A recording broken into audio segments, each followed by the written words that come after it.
ਜਾਂ ਗੁਰੂ ਨਾਨਕ ਜੋ 10 ਗੁਰੂ ਸਾਹਿਬਾਨ ਨੇ ਸਿੱਖਾਂ ਵਿੱਚ ਪੁਜਾਰੀ ਜਾਤ ਕੋਈ ਵਿਸ਼ੇਸ਼ ਰਾਗੀ ਢਾਡੀ ਪ੍ਰਚਾਰਕ ਪੈਦਾ ਨਹੀਂ ਕੀਤੇ, ਕੋਈ ਪੁਜਾਰੀ ਨਹੀਂ ਬਣਾਏ, ਬਲਕਿ ਹਰ ਸਿੱਖ ਦੀ ਡਿਊਟੀ ਲਾਤੀ ਸੀ ਕਿ ਜਨ ਨਾਨਕ ਧੂੜ ਮੰਗੇ ਤਿਸ ਗੁਰ ਸਿੱਖੀ, ਜੋ ਆਪ ਜਪੈ ਅਵਰਾ ਨਾਮ ਜਪਾਵੇ। ਹਰੇਕ ਸਿੱਖ ਦੀ ਇਹ ਡਿਊਟੀ ਲਾਈ ਸੱਚੇ ਪਾਤਸ਼ਾਹ ਨੇ ਕਿ ਉਹਨੇ ਆਪਣੇ ਘਰ ਤੋਂ ਪ੍ਰਚਾਰ ਸ਼ੁਰੂ ਕਰਨਾ ਹੈ। ਸੋ ਮਾਤਾ ਦੀ ਡਿਊਟੀ ਸਭ ਤੋਂ ਪਹਿਲਾਂ ਹੁੰਦੀ ਹੈ, ਮਾਤਾ ਪਿਤਾ ਦੀ ਡਿਊਟੀ। ਮੈਂ ਸਮਝਦਾ ਮਾਤਾ ਪਿਤਾ ਆਪਣੇ ਫਰਜ਼ ਅਦਾ ਨਹੀਂ ਕਰ ਰਹੇ। ਜਿਵੇਂ ਮੱਛਲੀ ਦੇ ਪਰਿਵਾਰ ਨੂੰ ਪਾਣੀ ਨਹੀਂ ਨਾ ਵਿਸਰਦਾ, ਸਿੱਖ ਦੇ ਪਰਿਵਾਰ ਨੂੰ ਵੀ ਬਾਣੀ ਨਹੀਂ ਵਿਸਰਨੀ ਚਾਹੀਦੀ ਕਿ ਸਿੱਖੀ ਨੂੰ ਸਮਰਪਿਤ ਘੱਟ, ਧਰਮ ਨੂੰ ਧੰਦਾ ਬਣਾ ਕੇ ਅਸੀਂ ਚੱਲੇ ਹੋਏ ਹਾਂ। ਜਿੱਥੇ ਆਪ ਗੁਰੂ ਨਾਨਕ ਪਾਤਸ਼ਾਹ ਨੇ 30 ਦੇਸ਼ਾਂ ਦਾ ਦੌਰਾ ਕੀਤਾ, ਹਜ਼ਾਰਾਂ ਕਿਲੋਮੀਟਰ ਦਾ ਸਫ਼ਰ ਕੀਤਾ, ਉੱਥੇ ਉੱਚੇ ਸੁੱਚੇ ਜੀਵਨ ਵਾਲੇ ਵਿਦਵਾਨ ਲੋਕਾਂ ਨੂੰ ਬਾਣੀ ਦੀਆਂ ਪੋਥੀਆਂ ਦੇ ਕੇ ਸੈਂਟਰ ਵੀ ਕਾਇਮ ਕੀਤੇ। ਔਰ ਸ਼ਖਸੀਅਤਾਂ ਦੇ ਉਪਾਸ਼ਕ ਹੋਣ ਕਰਕੇ ਸਿੱਖ ਜਿਹੜੇ ਸਿਧਾਂਤਕ ਤੌਰ 'ਤੇ ਬੜੇ ਕਮਜ਼ੋਰ ਹੋ ਗਏ ਕਿ ਗੁਰਬਾਣੀ ਦੇ ਗਲਤ ਅਰਥ ਕਰਕੇ ਉਹਨਾਂ ਦੀ ਇੱਕ ਬੀਬੀ ਜਿਹੜੀ ਹੈ ਸ੍ਰੀ ਅਸਕੇਤ ਜਗਤ ਕੇ ਈਸਾ ਗੁਰੂ ਗੋਬਿੰਦ ਸਿੰਘ ਜੀ ਮਹਾਰਾਜ ਵੀ ਅਖੇ ਈਸਾ ਦੇ ਪੁਜਾਰੀ ਸੀ। ਇਸ ਬਕਵਾਸਬਾਜ਼ੀ ਦਾ ਉੱਤਰ ਦੇਣ ਵਾਸਤੇ ਸਾਡੇ ਪ੍ਰਚਾਰਕਾਂ ਨੂੰ ਵੀ ਬਿਲਕੁਲ ਦ੍ਰਿੜ ਵਿਸ਼ਵਾਸ ਦੇ ਨਾਲ ਗੁਰਬਾਣੀ 'ਤੇ ਵਿਸ਼ਵਾਸ ਕਰਕੇ ਤੇ ਸਹੀ ਤੇ ਸੁਚੱਜੇ ਢੰਗ ਦੇ ਨਾਲ ਗੁਰਬਾਣੀ ਅਰਥਾਂ ਨੂੰ ਵਿਆਕਰਨ ਦੇ ਮੁਤਾਬਕ ਸਮਝ ਕੇ ਉਹਨਾਂ ਦਾ ਮੁੱਖ ਮੋੜ ਉੱਤਰ ਦੇਣਾ ਚਾਹੀਦਾ ਹੈ।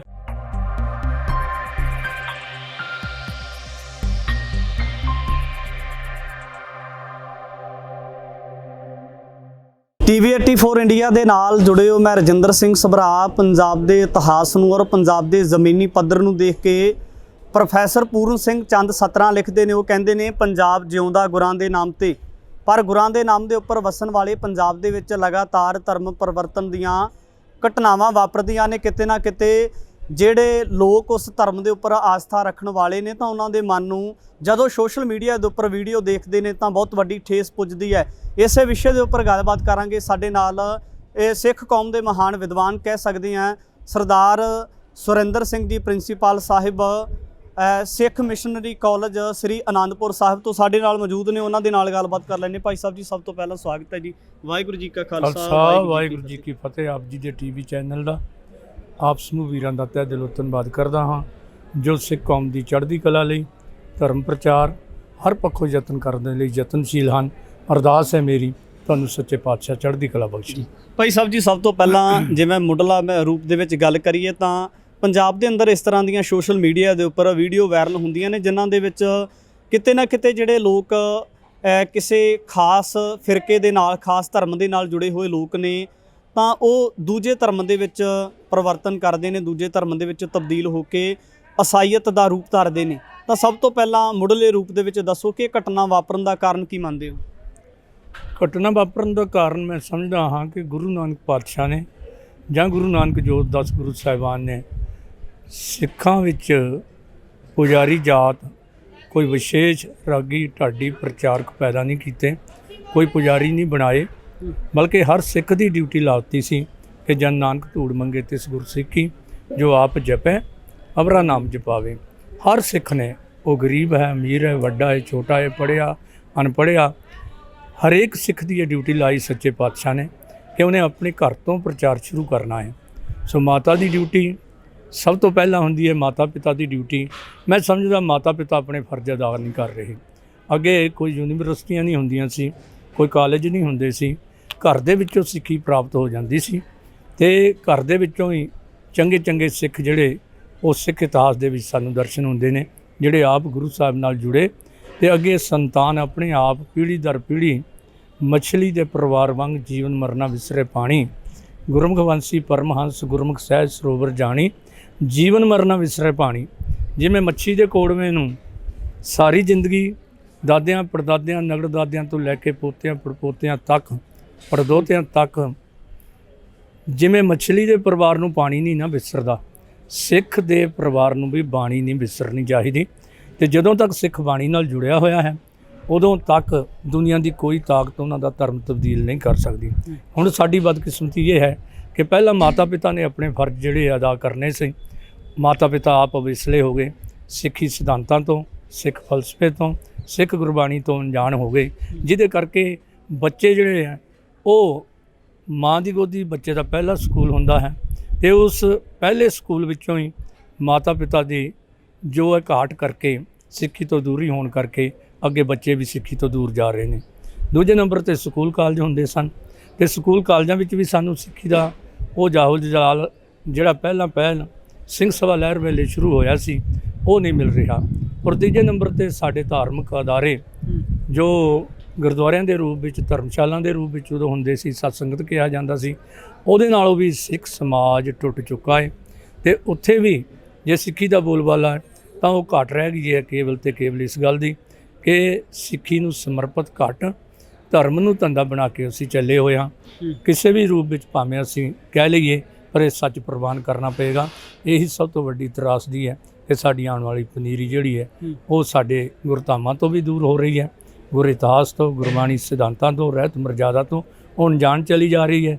ਤੇ ਜਦੋਂ ਕੋਈ ਬਾਹਰੋਂ ਬਹਿਰੂਪੀਆ ਆ ਕੇ ਕਿਸੇ ਰੂਪ ਦੇ ਵਿੱਚ ਉਹਨਾਂ ਨੂੰ ਗੁੰਮਰਾਹ ਕਰਦਾ ਹੈ ਤੇ ਉਹ ਬੜੇ ਸੌਖਿਆਂ ਹੀ ਗੁੰਮਰਾਹ ਕਰਨ ਵਿੱਚ ਸਫਲ ਹੋ ਜਾਂਦਾ। ਭਾਈ ਸਾਹਿਬ, ਜੇ ਆਪਾਂ ਬਾਰਡਰ ਏਰੀਆ ਦੀ ਗੱਲ ਕਰੀਏ, ਜ਼ਿਆਦਾਤਰ ਮਾਝੇ ਦੀ ਗੱਲ ਕੀਤੀ ਜਾਂਦੀ ਹੈ, ਤਾਂ ਮਾਝੇ ਦੇ ਵਿੱਚ ਜਿਹੜਾ ਈਸਾਈਅਤ ਦੇ ਨਾਲ ਸੰਬੰਧਿਤ ਬਹੁਤ ਵੱਡੇ ਇੱਕ ਤਰ੍ਹਾਂ ਦੇ ਨਾਲ ਕਹਿ ਸਕਦੇ ਹਾਂ ਕਿ ਉੱਥੇ ਡੇਰੇ ਬਣੇ ਹੋਏ ਨੇ, ਲੋਕਾਂ ਨੂੰ ਲਾਲਚ ਦਿੱਤਾ ਜਾਂਦਾ ਹੈ। ਤਾਂ ਜ਼ਿਆਦਾ ਬਾਰਡਰ ਏਰੀਆ ਦੇ ਲੋਕਾਂ ਨੂੰ ਕਵਰ ਕਰਨ ਦਾ ਕਾਰਨ ਕੀ ਹੈ ਕਿ ਉਹ ਲੋਕ ਉਹਨਾਂ ਦੇ ਕੋਲੇ ਬਹੁਤ ਹੀ ਜ਼ਿਆਦਾ ਜਿਹੜੀ ਧਾਰਮਿਕ ਜਾਂ ਜਿਹੜੀ ਸਕੂਲੀ ਐਜੂਕੇਸ਼ਨ ਹੈ, ਇਹੀ ਕਾਰਨ ਆ ਜਾਂ ਹੋਰ ਕੋਈ ਕਾਰਨ? ਮੈਂ ਸਮਝਦਾ ਹਾਂ ਕਿ ਬਾਬਾ ਕਬੀਰ ਜੀ ਨੇ ਧਰਮ ਦੀ ਪਰਿਭਾਸ਼ਾ ਦਿੰਦੇ ਹੋਏ ਗੱਲ ਕਹੀ ਸੀ, ਨਿਸ਼ਾਨੀ ਦਿੱਤੀ ਸੀ, ਕਬੀਰ ਜਹਾਂ ਗਿਆਨ ਤਾਂ ਧਰਮ ਹੈ। ਤੇ ਜਿੱਥੇ ਗਿਆਨ ਨਹੀਂ ਹੈ ਉੱਥੇ ਗੁਰੂ ਨਾਨਕ ਪਾਤਸ਼ਾਹ ਕਹਿੰਦੇ ਗਿਆਨਹੀਨ ਅਗਿਆਨ ਪੂਜਾ, ਅੰਧ ਵਰਤਾਵਾ ਭਾਵ ਦੂਜਾ, ਗੁਰਬਿਨ ਗਿਆਨ ਧਰਮ ਬਿਨ ਧਿਆਨ, ਸਚ ਬਿਨ ਸਾਖੀ ਮੂਲੋਂ ਨਾ ਬਾਕੀ, ਮਾਣੂ ਚੱਲੇ ਉੱਠੀ ਚੱਲੇ ਸਾਧ ਨਹੀਂ ਹੋਵੇ ਹੀ ਗੱਲੇ। ਗਿਆਨ ਦੀ ਘਾਟ ਕਰਕੇ ਹੀ ਸਾਡੇ ਬਾਰਡਰ ਏਰੀਏ ਦੇ ਲੋਕ ਜਿਹੜੇ ਨੇ ਪੁਰਾਤਨ ਸਮੇਂ ਵਿੱਚ ਵੀ ਅਣਜਾਣ ਹੁੰਦੇ ਸਨ, ਸਿੱਖ ਅਗਿਆਨਤਾ ਵਿੱਚ ਡੁੱਬੇ ਹੋਏ ਸਨ, ਜਿਹਦੇ ਕਰਕੇ ਉਹ ਪੁਰਾਤਨ ਸਮੇਂ ਦੇ ਵਿੱਚ ਗਿਆਨ ਨਾਲ ਜੁੜੇ ਹੁੰਦੇ ਸੀ ਤੇ ਅਜੋਕੇ ਸਮੇਂ ਦੇ ਵਿੱਚ ਸਿੱਖ ਗਿਆਨ ਤੋਂ ਵਾਂਝੇ ਹੋ ਗਏ, ਗੁਰੂ ਗਿਆਨ ਤੇ ਖਾਸ ਕਰਕੇ ਗੁਰਬਾਣੀ ਗਿਆਨ ਤੋਂ। ਤਾਂ ਹੀ ਬਹਿਰੂਪੀਏ ਬਾਹਰੋਂ ਆ ਕੇ ਆਪਣੇ ਕੁਛ ਕੁ ਗੱਲਾਂ ਚਮਕਾ ਕੇ ਗੁਰਬਾਣੀ ਦੇ ਗਲਤ ਮਲਤ ਅਰਥ ਕਰਕੇ ਉਹਨਾਂ ਨੂੰ ਗੁੰਮਰਾਹ ਕਰ ਲੈਂਦੇ ਨੇ ਤੇ ਉਹ ਲੋਕ ਸਿੱਖੀ ਤੋਂ ਦੂਰ ਚਲ ਜਾਂਦੇ ਨੇ। ਦੂਜੀ, ਗੁਰੂ ਨਾਨਕ ਪਾਤਸ਼ਾਹ ਨੇ ਜਿਹੜਾ ਸਾਨੂੰ ਸਿਧਾਂਤ ਦਿੱਤਾ ਸੀ ਕਿਰਤ ਕਰਨੀ, ਨਾਮ ਜਪਣਾ ਤੇ ਵੰਡ ਛਕਣਾ, ਉਹਦੇ ਸਭ ਤੋਂ ਪਹਿਲਾਂ ਕਿਰਤ ਕਰਨੀ ਸੀ ਤੇ ਉਹ ਕਿਰਤ ਦਾ ਸਿਧਾਂਤ ਅਸੀਂ ਛੱਡ ਦਿੱਤਾ, ਅਸੀਂ ਦੂਜੇ ਤੇ ਡਿਪੈਂਡ ਹੋ ਗਏ। ਜਾ ਕੇ ਗੁਰੂ ਪਾਤਸ਼ਾਹ ਨੇ ਸਵੈ ਨਿਰਭਰ ਹੋਣ ਦੇ ਲਈ ਆਪ ਵੀ ਸਾਨੂੰ ਇਹ ਪ੍ਰੇਰਨਾ ਕੀਤੀ ਤੇ ਕੌਮੀ ਪੱਧਰ ਤੇ ਵੀ ਗੁਰੂ ਸਾਹਿਬਾਨ ਨੇ ਜੋ ਰੋਜੀ ਰੋਟੀ ਦੇ ਵਸੀਲੇ ਉਹ ਨਾਲ ਦੀ ਨਾਲ ਚਲਾਏ। ਗੁਰੂ ਨਾਨਕ ਪਾਤਸ਼ਾਹ ਨੇ ਆਪ 18 ਸਾਲ ਖੇਤੀਬਾੜੀ ਕੀਤੀ, ਗੁਰੂ ਅੰਗਦ ਦੇਵ ਜੀ ਆਪ ਬਾਣ ਵੱਟ ਕੇ ਆਪਣਾ ਗੁਜ਼ਾਰਾ ਕਰਦੇ ਸਨ ਤੇ ਬੱਚਿਆਂ ਦੇ ਰੁਜ਼ਗਾਰ ਦੇ ਲਈ ਉਹਨਾਂ ਨੇ ਦੁਕਾਨਦਾਰੀ ਸਿਸਟਮ, ਕਰਿਆਨੇ ਦੀ ਦੁਕਾਨ ਪਾਈ ਹੋਈ ਸੀ। ਗੁਰੂ ਅਮਰਦਾਸ ਜੀ ਨੇ ਵੀ ਕਰਿਆਨੇ ਦਾ ਕੰਮ ਕੀਤਾ ਤੇ ਆਪ ਜਿਹੜੇ ਆ ਜਦੋਂ ਵਡੇਰੀ ਉਮਰ ਦੇ ਵਿੱਚ ਗੁਰੂ ਘਰ 'ਚ ਆ ਗਏ, ਨਿਰੋਲ ਧਰਮ ਪ੍ਰਚਾਰ ਨੂੰ ਸਮਰਪਿਤ ਹੋ ਗਏ। ਚੌਥੇ ਪਾਤਸ਼ਾਹ ਘੂਣੀਆਂ ਵੇਚਣ ਦੀ ਸਾਖੀ ਸਾਨੂੰ ਦੱਸਦੀ ਹੈ ਕਿ ਗੁਰੂ ਘਰ ਦੇ ਵਿੱਚ ਕੋਈ ਵੀ ਜਿਹੜਾ ਇਹ ਸਿੱਖ ਉਹ ਸਵੈ ਨਿਰਭਰ ਹੁੰਦਾ ਸੀ, ਕਿਸੇ ਤੇ ਡਿਪੈਂਡ ਨਹੀਂ ਹੁੰਦਾ ਸੀ। 5ਵੇਂ 6ਵੇਂ 7ਵੇਂ 8ਵੇਂ 9ਵੇਂ 10ਵੇਂ ਪਾਤਸ਼ਾਹ ਨੇ ਘੋੜਿਆਂ ਦਾ ਵਪਾਰ ਸ਼ੁਰੂ ਕੀਤਾ ਤਾਂ ਕਿ ਸਿੱਖ ਜਿਹੜੇ ਚੰਗੇ ਆਰਥਿਕ ਪੱਖੋਂ ਹੋਣ।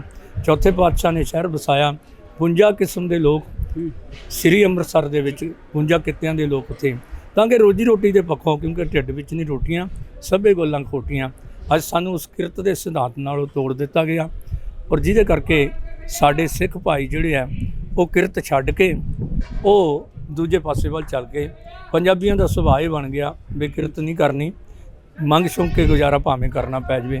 ਇਹੀ ਕਾਰਨ ਹੈ ਵੀ ਬੜਾ ਹਲਕਾ ਜਿਹਾ ਸੋਚਣੀ ਜਿਹੜੀ ਆ ਕੇ ਵੀ ਸੋਚਣੀ ਵਾਲੇ, ਹਲਕੇ ਜਿਹੇ ਫਲਸਫੇ ਵਾਲੇ ਵੀ ਆ ਕੇ ਉਹ ਸਿੱਖਾਂ ਨੂੰ ਗੁੰਮਰਾਹ ਕਰਨ ਵਿੱਚ ਸਫਲ ਹੋ ਜਾਂਦੇ। ਜੀ, ਜਿਵੇਂ ਸਿੱਖੀ ਸਿਧਾਂਤ ਦੀ ਗੱਲ ਕੀਤੀ, ਜਿਹੜੀਆਂ ਗੁਰੂ ਸਾਹਿਬ ਨੇ ਪਿਰਤਾਂ ਪਾਈਆਂ ਹੋਈਆਂ ਸੀ, ਉਹਨਾਂ ਤੇ ਪਹਿਰਾ ਦੇਣ ਦੀ ਗੱਲ ਕੀਤੀ, ਤਾਂ ਉਹਨਾਂ ਦੇ ਵਿੱਚੋਂ ਇੱਕ ਕੜੀ ਜਿਹੜੀ ਗੁਰੂ ਸਾਹਿਬ ਨੇ ਮਸੰਦ ਥਾਪੇ ਹੋਏ ਸੀ, ਗੁਰੂ ਘਰ ਦੇ ਪ੍ਰਚਾਰਕ ਸੀ ਜਿਹੜੇ ਦੂਰ ਦਰੇਡੇ ਜਾ ਕੇ ਲੋਕਾਂ ਦੇ ਵਿੱਚ ਅਵੇਅਰਨੈਸ ਪੈਦਾ ਕਰਦੇ ਸੀ, ਸਿੱਖ ਧਰਮ ਬਾਰੇ ਜਾਣਕਾਰੀ ਦਿੰਦੇ ਸੀ। ਤਾਂ ਨਾਲ ਹੀ ਇੱਕ ਉਹਨਾਂ ਦੇ ਵੱਲੋਂ ਇੱਕ ਖਾਸ ਗੁਰੂ ਸਾਹਿਬ ਦੇ ਪ੍ਰਤੀ ਸੁਨੇਹਾ ਲਾਇਆ ਜਾਂਦਾ ਸੀ, ਸੰਗਤ ਨੂੰ ਦਸਵੰਧ ਦੀ ਮਾਇਆ ਲੈ ਕੇ ਗੁਰੂ ਸਾਹਿਬ ਦੇ ਦੀਦਾਰ ਕਰਨ ਵਾਸਤੇ ਆਉਂਦੇ ਸੀ।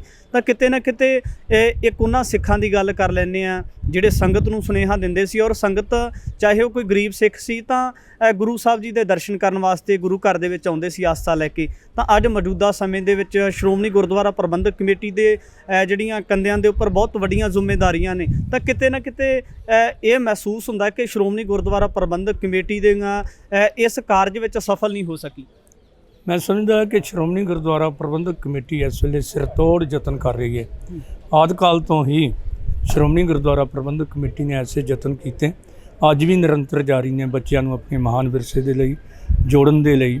ਜਿੱਥੇ ਦੁਨਿਆਵੀ ਪੱਧਰ ਤੇ ਲਗਭਗ 100 ਤੋਂ ਵੱਧ ਸਕੂਲ ਸ਼੍ਰੋਮਣੀ ਕਮੇਟੀ ਵੱਲੋਂ, ਸਕੂਲ ਹੀ ਨਹੀਂ ਬਲਕਿ ਕਾਲਜ, ਮੈਡੀਕਲ ਕਾਲਜ, ਇੱਥੋਂ ਤੱਕ ਯੂਨੀਵਰਸਿਟੀਆਂ ਦੀ ਵੀ ਸਥਾਪਨਾ ਕਰ ਦਿੱਤੀ ਗਈ ਹੈ।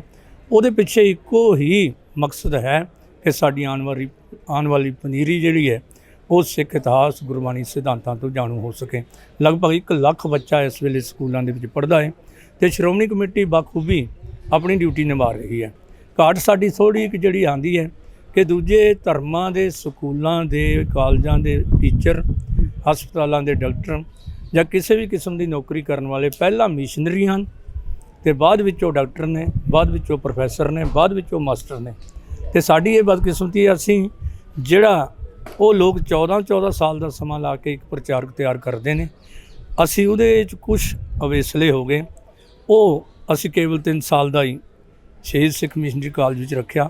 ਉਹ ਵਿਸ਼ਾਲ ਪੱਧਰ ਤੇ ਚੱਲਣੇ ਚਾਹੀਦੇ ਸੀ ਸਾਡੇ ਇੱਦਾਂ ਦੇ ਕਾਲਜ ਜਿਹੜੇ ਪਹਿਲਾਂ ਪ੍ਰਚਾਰਕ ਪੈਦਾ ਕਰਦੇ। ਗੁਰੂ ਸਾਹਿਬਾਨ ਨੇ ਜਿੱਥੇ ਆਪ ਗੁਰੂ ਨਾਨਕ ਪਾਤਸ਼ਾਹ ਨੇ 30 ਦੇਸ਼ਾਂ ਦਾ ਦੌਰਾ ਕੀਤਾ, ਹਜ਼ਾਰਾਂ ਕਿਲੋਮੀਟਰ ਦਾ ਸਫ਼ਰ ਕੀਤਾ, ਉੱਥੇ ਉੱਚੇ ਸੁੱਚੇ ਜੀਵਨ ਵਾਲੇ ਵਿਦਵਾਨ ਲੋਕਾਂ ਨੂੰ ਬਾਣੀ ਦੀਆਂ ਪੋਥੀਆਂ ਦੇ ਕੇ ਸੈਂਟਰ ਵੀ ਕਾਇਮ ਕੀਤੇ। ਗੁਰੂ ਅੰਗਦ ਦੇਵ ਜੀ ਮਹਾਰਾਜ ਨੇ ਗੁਰਮੁਖੀ ਬੋਲੀ ਨੂੰ ਡਿਵੈਲਪ ਕੀਤਾ ਅਤੇ ਬੱਚਿਆਂ ਨੂੰ ਬਾਲ ਕਾਇਦੇ ਬਣਾ ਕੇ ਦਿੱਤੇ ਤਾਂ ਕਿ ਵਿਰਸੇ ਨਾਲ ਜੁੜ ਜਾਣ। ਤੀਜੇ ਪਾਤਸ਼ਾਹ ਨੇ 22 ਮੰਜੀਆਂ ਤੇ 52 ਪੀੜ੍ਹੀਆਂ ਤੇ ਉਹ ਪ੍ਰਚਾਰਕ ਨਿਯੁਕਤ ਕੀਤੇ। ਜਿਵੇਂ 22 ਮੰਜੀਆਂ ਤੇ ਬਹੁਤ ਵੱਡੇ ਵਿਦਵਾਨ ਜਿੱਥੇ ਮਰਦ ਹੁੰਦੇ ਸੀ, ਉੱਥੇ ਪਹਿਲੀ ਵਾਰੀ ਸੀ ਹਿੰਦੁਸਤਾਨ ਦੀ ਧਰਤੀ ਤੇ ਕਿ 52 ਦੇ 52 ਪੀੜ੍ਹੀਆਂ ਬੀਬੀਆਂ ਨੂੰ ਪ੍ਰਚਾਰ ਦੇ ਵਿੱਚ ਲਾਇਆ। ਚੌਥੇ ਪਾਤਸ਼ਾਹ ਨੇ ਮਸੰਦ ਸਿਸਟਮ, ਪੰਜਵੇਂ ਪਾਤਸ਼ਾਹ ਨੇ ਦਸਵੰਧ ਸਿਸਟਮ, ਛੇਵੇਂ ਪਾਤਸ਼ਾਹ ਨੇ ਧੂਣੀਆਂ, 4 ਧੂਣੇ ਕਾਇਮ ਕੀਤੇ। ਉਹਦੇ ਅਧੀਨ 360 ਡੇਰੇ ਜਿਹੜੇ ਸੀ ਨਾ ਪੱਛਮ ਆਪਣੇ ਦੱਖਣ ਦੇ ਇਲਾਕੇ ਦੇ, ਯੂਪੀ, ਬਿਹਾਰ, ਬੰਗਾਲ ਤੱਕ, ਅਸਾਮ ਤੱਕ, ਅਫਗਾਨਿਸਤਾਨ ਤੱਕ ਉਹਨਾਂ ਨੇ ਜਾ ਕੇ ਸਿੱਖੀ ਦਾ ਪ੍ਰਚਾਰ ਕੀਤਾ। ਸੱਤਵੇਂ ਪਾਤਸ਼ਾਹ ਨੇ ਵੀ 3 ਧੂਣੀਆਂ ਕਾਇਮ ਕੀਤੀਆਂ, 3 ਬਖਸ਼ਿਸ਼ਾਂ ਤੇ ਪਲੱਸ ਛੋਟੇ ਸੈਂਟਰ ਸੀ ਜਿਹੜੇ ਉਹਨਾਂ ਨੂੰ ਵੀ ਬਖਸ਼ਿਸ਼ਾਂ ਕਿਹਾ ਜਾਂਦੇ ਸੀ, ਉਹ 12 ਬਖਸ਼ਿਸ਼ਾਂ। 8ਵੇਂ ਪਾਤਸ਼ਾਹ ਨੇ ਜਗਨਨਾਥਪੁਰੀ ਤੱਕ ਭਾਈ ਛੱਜੂ ਵਰਗੇ, ਭਾਈ ਲਾਲ ਚੰਦ ਵਰਗੇ ਪ੍ਰਚਾਰਕ ਬਣਾ ਕੇ ਭੇਜੇ। 9ਵੇਂ ਪਾਤਸ਼ਾਹ ਨੇ ਵੱਡੇ ਪ੍ਰਚਾਰਕ ਦੌਰੇ ਵੀ ਕੀਤੇ, ਚੰਗੇ ਜੀਵਨ ਵਾਲੇ ਵੀ। 10ਵੇਂ ਪਾਤਸ਼ਾਹ ਨੇ ਜਾ ਕੇ ਆਹ ਨਿਰਮਲਾ ਸੰਪਰਦਾ ਜਿਹੜੀ ਇਸੇ ਵਾਸਤੇ ਪੈਦਾ ਕੀਤੀ ਸੀ ਕਿ ਪ੍ਰਚਾਰਕ ਵੱਧ ਤੋਂ ਵੱਧ ਪੈਦਾ ਕੀਤੇ ਜਾਣ। ਤੇ ਸਾਰੇ ਪੰਥ ਨੇ ਇਸ ਪੱਖੋਂ ਹਮੇਸ਼ਾ ਹੀ ਅਵੇਸਲਾਪਣ ਰੱਖਿਆ। ਭਾਵੇਂ ਸ਼੍ਰੋਮਣੀ ਕਮੇਟੀ ਨੇ 1927 ਦੇ ਵਿੱਚ ਸ਼ਹੀਦ ਸਿੱਖ ਮਿਸ਼ਨਰੀ ਕਾਲਜ ਸ਼ੁਰੂ ਕੀਤਾ ਸੀ, ਉਹ ਵਿਸ਼ਾਲ ਪੱਧਰ ਤੇ ਜਦੋਂ ਤੱਕ ਉਹ ਚੜ੍ਹਦੀ ਕਲਾ 'ਚ ਪ੍ਰਚਾਰਕ ਉੱਥੇ ਦੇ ਰਹੇ, ਸਿੱਖੀ ਕਾਇਮ ਰਹੀ। ਉਹਦੇ ਬਾਅਦ ਦੁਸ਼ਮਣ ਨੇ ਭੇਸ ਬਦਲ ਕੇ ਆਪਣੇ ਬੰਦੇ ਤਿਆਰ ਕਰਕੇ ਸਾਡੇ ਵਿੱਚ ਵਾੜ ਦਿੱਤੇ, ਜਿਹੜੇ ਅੱਜ ਸਿੱਖੀ ਨਾਲੋਂ ਤੋੜਨ ਦਾ ਵੱਧ ਯਤਨ ਕਰਦੇ ਨੇ, ਸ਼ਬਦ ਨਾਲੋਂ ਤੋੜਨ ਦਾ ਵੱਧ ਯਤਨ ਕਰਦੇ। ਸ਼ਖਸੀਅਤਾਂ ਦਾ ਪ੍ਰਚਾਰ ਕੀਤਾ ਜਾ ਰਿਹਾ ਹੈ ਔਰ ਸ਼ਖਸੀਅਤਾਂ ਦੇ ਉਪਾਸ਼ਕ ਹੋਣ ਕਰਕੇ ਸਿੱਖ ਜਿਹੜੇ ਸਿਧਾਂਤਕ ਤੌਰ ਤੇ ਬੜੇ ਕਮਜ਼ੋਰ ਹੋ ਗਏ। ਤੇ ਜੇ ਅੱਜ ਫਿਰ ਕੌਮ ਆਪਣੇ ਚੜ੍ਹਦੀ ਕਲਾ ਦੇ ਵਿੱਚ ਆਉਣੀ ਚਾਹੀਦੀ ਹੈ ਤਾਂ ਇਹ ਸਾਨੂੰ ਸੋਚਣਾ ਪਵੇਗਾ ਅਸੀਂ ਕੇਵਲ ਤੇ ਕੇਵਲ ਸ਼ਬਦ ਗੁਰੂ ਦੇ ਲੜ ਲੱਗੀਏ ਔਰ ਸ਼ਖਸੀਅਤਾਂ ਦੀ ਪੂਜਾ ਕਰਨੀ ਛੱਡ ਕੇ ਪਿਆਰ ਸਾਰਿਆਂ ਨਾਲ ਕਰੀਏ। ਗੁਰਮੁਖ ਸੌ ਕਰ ਦੋਸਤੀ, ਸਤਿਗੁਰੂ ਸਿੰਘ ਲਾਏ ਚਿੱਤ, ਪਰ ਚਿੱਤ ਸਾਡਾ ਬਾਣੀ ਨਾਲ ਲੱਗਿਆ ਹੋਵੇ। ਪਤਾ ਹੋਵੇ ਆਹ ਪ੍ਰਚਾਰਕ ਜਿਹੜਾ ਇੱਥੇ ਗੁਰਬਾਣੀ ਦੀ ਗਲਤ ਵਿਆਖਿਆ ਕਰ ਗਿਆ, ਇਹ ਗਲਤ ਇਤਿਹਾਸ ਦੀ ਘਟਨਾ ਸੁਣਾ ਗਿਆ, ਗੁਰਬਾਣੀ ਦੀ ਕਸਵੱਟੀ ਤੇ ਭਰ ਕੇ ਉਹਨਾਂ ਨੂੰ ਰੋਕਿਆ ਜਾਵੇ। ਬਿਲਕੁਲ ਜੀ। ਪ੍ਰਿੰਸੀਪਲ ਸਾਹਿਬ, ਅਖੀਰ ਵਿੱਚ ਸਵਾਲ ਹੈ ਕਿ ਜਿਹੜੇ ਲਗਾਤਾਰ ਧਰਮ ਪਰਿਵਰਤਨ ਦੇ ਮਾਮਲੇ ਸਾਹਮਣੇ ਆ ਰਹੇ ਨੇ ਤਾਂ ਉਹਨਾਂ ਨੂੰ ਲੈ ਕੇ ਸ਼੍ਰੋਮਣੀ ਗੁਰਦੁਆਰਾ ਪ੍ਰਬੰਧਕ ਕਮੇਟੀ ਨੂੰ ਕਿਸ ਤਰ੍ਹਾਂ ਦੀ ਨੀਤੀ ਬਣਾਉਣ ਦੀ ਜ਼ਰੂਰਤ ਹੈ? ਸ਼੍ਰੋਮਣੀ ਗੁਰਦੁਆਰਾ ਪ੍ਰਬੰਧਕ ਕਮੇਟੀ ਨੂੰ ਸਭ ਤੋਂ ਪਹਿਲਾਂ ਤਾਂ ਵਧੀਆ ਉੱਚੇ ਸੁੱਚੇ ਜੀਵਨ ਵਾਲੇ ਜਿਹੜੇ ਸਵੈ ਨਿਰਭਰ ਪ੍ਰਚਾਰਕ ਹੋਣ, ਉਹਨਾਂ ਨੂੰ ਕਿਸੇ ਦੇ ਹੱਥਾਂ ਵੱਲ ਨਾ ਦੇਖਣਾ ਪਵੇ। ਉੱਦਾਂ ਦੇ ਪ੍ਰਚਾਰਕ ਜਿਹੜੇ ਹੈ ਉਹ ਪਿੰਡ ਪੱਧਰ 'ਤੇ ਨਿਯੁਕਤ ਕਰਨੇ ਪੈਣਗੇ ਜਾਂ ਉਹ ਨੀਤੀਆਂ ਅਪਣਾਈਆਂ ਜਾਣ ਜਿਹੜੀਆਂ ਉਹਨਾਂ ਲੋਕਾਂ ਨੇ ਸਾਡੀਆਂ ਕਮਜ਼ੋਰੀਆਂ ਭਾਪ ਕੇ ਜੋ ਗੁਰੂ ਇਤਿਹਾਸ ਵਿੱਚੋਂ ਸਾਨੂੰ ਸੇਧ ਮਿਲਦੀ ਹੈ ਅਸੀਂ ਉਹ ਛੱਡ ਬੈਠੇ ਤੇ ਸੌਦਾ ਸਾਡਾ ਹੈ ਉਹਨਾਂ ਕੋਲ, ਪਰ ਦੁਕਾਨ 'ਤੇ ਉਹਨਾਂ ਨੇ ਆਪਣੇ ਨਾਂ ਲਿਖ ਲਏ। ਤੁਸੀਂ ਕਈ ਵਾਰ ਦੇਖਦੇ ਹੋਵੋਗੇ ਕਿ ਗੁਰਬਾਣੀ ਦੇ ਗਲਤ ਅਰਥ ਕਰਕੇ ਉਹਨਾਂ ਦੀ ਇੱਕ ਬੀਬੀ ਜਿਹੜੀ ਹੈ ਸ੍ਰੀ ਅਸਕੇਤ ਜਗਤ ਕੇ ਈਸਾ ਗੁਰੂ ਗੋਬਿੰਦ ਸਿੰਘ ਜੀ ਮਹਾਰਾਜ ਵੀ ਅਖੇ ਈਸਾ ਦੇ ਪੁਜਾਰੀ ਸੀ। ਇਸ ਬਕਵਾਸਬਾਜ਼ੀ ਦਾ ਉੱਤਰ ਦੇਣ ਵਾਸਤੇ ਸਾਡੇ ਪ੍ਰਚਾਰਕਾਂ ਨੂੰ ਵੀ ਬਿਲਕੁਲ ਦ੍ਰਿੜ ਵਿਸ਼ਵਾਸ ਦੇ ਨਾਲ ਗੁਰਬਾਣੀ 'ਤੇ ਵਿਸ਼ਵਾਸ ਕਰਕੇ ਤੇ ਸਹੀ ਤੇ ਸੁਚੱਜੇ ਢੰਗ ਦੇ ਨਾਲ ਗੁਰਬਾਣੀ ਅਰਥਾਂ ਨੂੰ ਵਿਆਕਰਨ ਦੇ ਮੁਤਾਬਕ ਸਮਝ ਕੇ ਉਹਨਾਂ ਦਾ ਮੂੰਹ ਤੋੜ ਉੱਤਰ ਦੇਣਾ ਚਾਹੀਦਾ ਹੈ। ਬਾਕੀ ਗਰੀਬੀ ਜਿਹੜੀ ਬਹੁਤ ਜ਼ਿਆਦਾ ਹੈ, ਵਿਕਾਊ ਮਾਲ ਬਹੁਤ ਹੁੰਦਾ ਹੈ। ਧਰਮ ਤਾਂ ਸਾਰੀ ਮਨੁੱਖਤਾ ਦਾ ਇੱਕ ਧਰਮ ਹੈ ਜਿਹੜਾ ਗੁਰੂ ਨਾਨਕ ਪਾਤਸ਼ਾਹ ਗੁਰੂ ਅਰਜਨ ਦੇਵ ਜੀ ਨੇ ਦੱਸਿਆ, ਸਰਬ ਧਰਮ ਹੈ ਸ੍ਰੇਸ਼ਟ ਧਰਮ, ਹਰ ਕੋ ਨਾਮ ਜਪ ਨਿਰਮਲ ਕਰਮ। ਤੇ ਕੋਈ ਵੀ ਸਿੱਖ ਜਿਹੜਾ ਕਿਸੇ ਵੀ ਲਾਲਚ ਅੱਗੇ ਨਹੀਂ ਝੁਕ ਸਕਦਾ ਪਰ ਜੇ ਉਹਨਾਂ ਨੂੰ ਸਾਹਿਬਜ਼ਾਦਿਆਂ ਦਾ ਇਤਿਹਾਸ ਪਤਾ ਹੋਵੇ, ਜੀ ਜਿਵੇਂ ਆਪਣੇ ਬਜ਼ੁਰਗਾਂ ਦਾ ਇਤਿਹਾਸ ਪਤਾ ਹੋਵੇ ਵੀ ਸਿੰਘਾਂ ਕਦੇ ਝੁਕਣਾ ਨਹੀਂ, ਸਿੰਘਾਂ ਕਦੇ ਮੁੱਕਣਾ ਨਹੀਂ, ਨੇਜਿਆਂ ਤੇ ਟੰਗ ਦੇ, ਕੱਟ ਬੰਦ ਦੇ, ਆਰਿਆਂ ਨੂੰ ਸੌਂਪਦੇ, ਭੱਠੀਆਂ ਨੂੰ ਝੋਂਕਦੇ, ਇੱਕੋ ਗਵਾਹੀ ਮਿਲੇਗੀ, ਇੱਕੋ ਗਵਾਹੀ ਮਿਲੇਗੀ, ਸਿੰਘਾਂ ਕਦੀ ਝੁਕਣਾ ਨਹੀਂ, ਸਿੰਘਾਂ ਕਦੀ ਮੁੱਕਣਾ ਨਹੀਂ। ਸਿੰਘਾਂ ਨੂੰ ਝੁਕਾਉਣ ਵਾਲਾ, ਸਿੰਘਾਂ ਨੂੰ ਮੁਕਾਉਣ ਵਾਲਾ ਖਿਆਲ ਇੱਕ ਜਨੂਨ ਹੈ, ਕੋਈ ਜ਼ੁਲਮ ਕੋਈ ਸਿਤਮ ਸਾਨੂੰ ਝੁਕਾ ਸਕਦਾ ਨਹੀਂ, ਸਾਨੂੰ ਮਿਟਾ ਸਕਦਾ ਨਹੀਂ, ਕਿਉਂਕਿ ਅਸੀਂ ਤਾਂ ਸਾਡੀਆਂ ਰਗਾਂ ਵਿੱਚ ਕਲਗੀਧਰ ਦਾ ਖੂਨ ਹੈ। ਜਦੋਂ ਇਹ ਬੱਚਿਆਂ ਨੂੰ ਇਹ ਅਹਿਸਾਸ ਹੋ ਗਿਆ ਸਾਡਿਆਂ ਨੂੰ, ਤਾਂ ਦੁਨੀਆ ਦੀ ਕੋਈ ਤਾਕਤ ਸਿੱਖ ਨੂੰ ਨਹੀਂ ਖਰੀਦ ਸਕਦੀ, ਨਾ ਸਿੱਖ ਖਰੀਦ ਹੁੰਦਾ ਹੀ ਹੈ, ਸਿੱਖ ਵਿਕਾਊ ਮਾਲ ਨਹੀਂ ਹੈ। ਤੇ ਜਿਹੜੇ ਕੋਈ ਮਾੜੇ ਮੋਟੇ ਹੁੰਦੇ ਨੇ ਉਹਨਾਂ ਨੂੰ ਸਿੱਖ ਕਹਿ ਲਓ, ਕੁਛ ਕਹਿ ਲਓ, ਤੇ ਜੇ ਉੱਧਰ ਜਾਂਦੇ ਆ ਤਾਂ ਅਸੀਂ ਸਿੱਖੀ ਦੇ ਗੱਲ ਨਹੀਂ ਪਾ ਸਕਦੇ ਵੀ ਸਿੱਖ ਵਿਕ ਗਿਆ। ਸਿੱਖ ਤਾਂ ਵਿਕਦਾ ਹੀ ਨਹੀਂ। ਤੇ ਸਿੱਖ ਦੀ ਕੋਈ ਪਰਿਭਾਸ਼ਾ ਹੈ, ਸਿੱਖ ਦੀ ਕੋਈ ਡੈਫੀਨੇਸ਼ਨ ਹੈ ਜਿਹੜੀ ਰਹਿਤ ਮਰਜ਼ਾਦਾ ਗੁਰਬਾਣੀ ਵਿੱਚ ਬੜੇ ਡਿਟੇਲ ਨਾਲ ਦਿੱਤੀ ਗਈ। ਜੇ ਉਹਦੇ ਮੁਤਾਬਕ ਉਹ ਚੱਲਦਾ ਤਾਂ ਉਹ ਸਿੱਖ ਹੈ, ਜੇ ਉਹਦੇ ਮੁਤਾਬਕ ਨਹੀਂ ਹੈ ਤਾਂ ਉਹਨੂੰ ਸਿੱਖ ਨਹੀਂ ਆਖਿਆ ਜਾ ਸਕਦਾ, ਵਿਕਣ ਵਾਲਾ ਕੁਝ ਹੋਰ ਹੀ ਹੈ। ਜੀ ਪ੍ਰਿੰਸੀਪਲ ਸਾਹਿਬ, ਜਿਵੇਂ ਤੁਸੀਂ ਗੱਲ ਕੀਤੀ ਕਿ ਜਿਹੜੇ ਕੁਝ ਅਸਾਈਅਤ ਲੋਕ ਨੇ ਜਿਹੜੇ ਉਹਨਾਂ ਦੇ ਨੁਮਾਇੰਦੇ ਨੇ, ਤਾਂ ਉਹਨਾਂ ਦੇ ਵੱਲੋਂ ਗੁਰਬਾਣੀ ਨੂੰ ਤੋੜ ਮਰੋੜ ਕੇ ਪੇਸ਼ ਕੀਤਾ ਜਾਂਦਾ ਹੈ। ਤਾਂ ਕਿਤੇ ਨਾ ਕਿਤੇ ਜਦੋਂ ਸਿੱਖ ਧਿਰਾਂ ਦੀ ਗੱਲ ਕੀਤੀ ਜਾਂਦੀ ਹੈ ਤਾਂ ਗੁਰਬਾਣੀ ਵਿਆਕਰਨ ਨੂੰ ਲੈ ਕੇ ਸਾਡੇ ਮਤਭੇਦ ਨੇ, ਉਹਨਾਂ ਨੂੰ ਫਿਰ ਦੂਰ ਕਿਵੇਂ ਕੀਤਾ ਜਾ ਸਕਦਾ? ਦੇਖੋ ਜੀ, ਉਹ ਸਾਡੇ ਕੋਲ ਜੁਗਤ ਸਾਡੇ ਬਜ਼ੁਰਗਾਂ ਨੇ ਦੱਸੀ ਸੀ, ਅਕਾਲ ਤਖਤ ਸਾਹਿਬ ਵਰਗੀ ਸੰਸਥਾ ਸਾਨੂੰ ਦਿੱਤੀ ਕਿ ਜਦੋਂ ਵੀ ਕੋਈ ਦੁਬਿਧਾ ਖੜੀ ਹੋ ਜਾਵੇ, ਹੋਏ ਇਕੱਤਰ ਮਿਲੋ ਮੇਰੇ ਭਾਈ, ਦੁਬਿਧਾ ਦੂਰ ਕਰੋ ਲਿਵਲਾਏ। ਹੁਣ ਜੇ ਤਾਂ ਸਿੱਖੀ ਨੂੰ ਸਮਰਪਿਤ ਹੋਣਗੇ, ਜੇ ਗੁਰੂ ਪਾਤਸ਼ਾਹ ਨੂੰ ਸਮਰਪਿਤ ਹੋਣਗੇ ਤੇ ਕਦੇ ਵੀ ਝਗੜਾ ਨਹੀਂ ਪਾਉਣਗੇ, ਕਿਉਂਕਿ ਪੰਥਕ ਏਕਤਾ ਦਾ ਇੱਕੋ ਇੱਕ ਢੰਗ ਗੁਰੂ ਨਾਨਕ ਪਾਤਸ਼ਾਹ ਨੇ ਸਮਝਾਇਆ ਸੀ, ਹਮ ਨਹੀਂ ਚੰਗੇ ਬੁਰਾ ਨਹੀਂ ਕੋਏ। ਜਦੋਂ ਤੱਕ ਅਸੀਂ ਆਪਣੀ ਹਉਮੈ ਨਹੀਂ ਨਾ ਛੱਡਦੇ, ਉਹ ਭਾਵੇਂ ਕੋਈ ਵੀ ABCD ਕੋਈ ਵੀ ਜਥੇਬੰਦੀ ਹੈ, ਆਪਣੀ ਹਉਮੈ ਨੂੰ ਤਿਆਗ ਕੇ ਜਦੋਂ ਉਹ ਗੁਰਬਾਣੀ ਨੂੰ ਸਮਰਪਿਤ ਹੋ ਕੇ ਮੰਦਾ ਜਾਣੇ ਆਪ ਕੋ ਅਵਰ ਭਲਾ ਸੰਸਾਰ ਕਬੀਰ ਸਭ ਤੇ ਹਮ ਬੁਰੇ ਹਮ ਤਜ ਭਲੋ ਸਭ ਕੋਏ, ਜਦੋਂ ਇਸ ਨੀਤੀ ਤੇ ਚੱਲ ਪਏ ਨਾ, ਪੰਥਕ ਏਕਤਾ ਆਪੇ ਹੀ ਹੋ ਜਾਏਗੀ। ਬਿਲਕੁਲ ਠੀਕ ਹੈ ਜੀ। ਪ੍ਰਿੰਸੀਪਲ ਸਰਦਾਰ ਸੁਰਿੰਦਰ ਸਿੰਘ ਜੀ ਨਾਲ ਗੱਲਬਾਤ ਕੀਤੀ ਹੈ, ਕਿਉਂਕਿ ਲਗਾਤਾਰ ਵੱਖ-ਵੱਖ ਸੋਸ਼ਲ ਮੀਡੀਆ ਦੇ ਉੱਪਰ ਵੀ ਅਸੀਂ ਦੇਖਦੇ ਹਾਂ ਕਿ ਇਸ ਤਰੀਕਾਂ ਦੀਆਂ ਸ਼ਰਾਰਤੀ ਅਨਸਰਾਂ ਦੇ ਵੱਲੋਂ ਵੀਡੀਓ ਕਰਕੇ ਕਿਤੇ ਨਾ ਕਿਤੇ ਜਿਹੜੇ ਲੋਕਾਂ ਦੀ ਸਿੱਖ ਧਰਮ ਦੇ ਉੱਪਰ ਆਸਥਾ ਜੁੜੀ ਹੈ ਤਾਂ ਉਹਨਾਂ ਨੂੰ ਕਿਤੇ ਨਾ ਕਿਤੇ ਬਦਨਾਮ ਕਰਨ ਦੀਆਂ ਕੋਸ਼ਿਸ਼ਾਂ ਕੀਤੀਆਂ ਜਾਂਦੀਆਂ, ਸੰਗਤਾਂ ਦੇ ਮਨਾਂ ਨੂੰ ਠੇਸ ਪਹੁੰਚਾਉਣ ਦੀਆਂ ਕੋਸ਼ਿਸ਼ਾਂ ਕੀਤੀਆਂ ਜਾਂਦੀਆਂ ਨੇ। ਤਾਂ ਪ੍ਰਿੰਸੀਪਲ ਸਾਹਿਬ ਨੇ ਦੱਸਿਆ ਕਿ ਸਾਨੂੰ ਇਸ ਤਰੀਕੇ ਦੇ ਨਾਲ ਇੱਕ ਰਣਨੀਤੀ ਬਣਾ ਕੇ ਸਿੱਖ ਧਰਮ ਦਾ ਪ੍ਰਚਾਰ ਪ੍ਰਸਾਰ ਕਰਨ ਵਾਸਤੇ ਇੱਕ ਵੱਡੀ ਗੱਲ ਹੈ ਕਿ ਉਹਨਾਂ ਲੋਕਾਂ ਦੀ ਜ਼ਰੂਰਤ ਹੈ ਜਿਹੜੇ ਨਿਰਸਵਾਰਥ ਹੋ ਕੇ ਸਿੱਖੀ ਨੂੰ ਸਮਰਪਿਤ ਹੋ ਕੇ ਚੱਲਣ। ਤਾਂ ਆਉਣ ਵਾਲੇ ਸਮੇਂ ਦੇ ਵਿੱਚ ਵੀ ਇਸ ਤਰ੍ਹਾਂ ਦੀਆਂ तमाम ਸ਼ਖਸੀਅਤਾਂ ਦੇ ਨਾਲ ਗੱਲਬਾਤ ਕਰਕੇ ਤੁਹਾਡੇ ਤੱਕ ਲੈ ਕੇ ਹਾਜ਼ਰ ਹੁੰਦੇ ਰਹਾਂਗੇ। ਧੰਨਵਾਦ। ਵਾਹਿਗੁਰੂ ਜੀ ਕਾ ਖਾਲਸਾ, ਵਾਹਿਗੁਰੂ ਜੀ ਕੀ ਫਤਿਹ।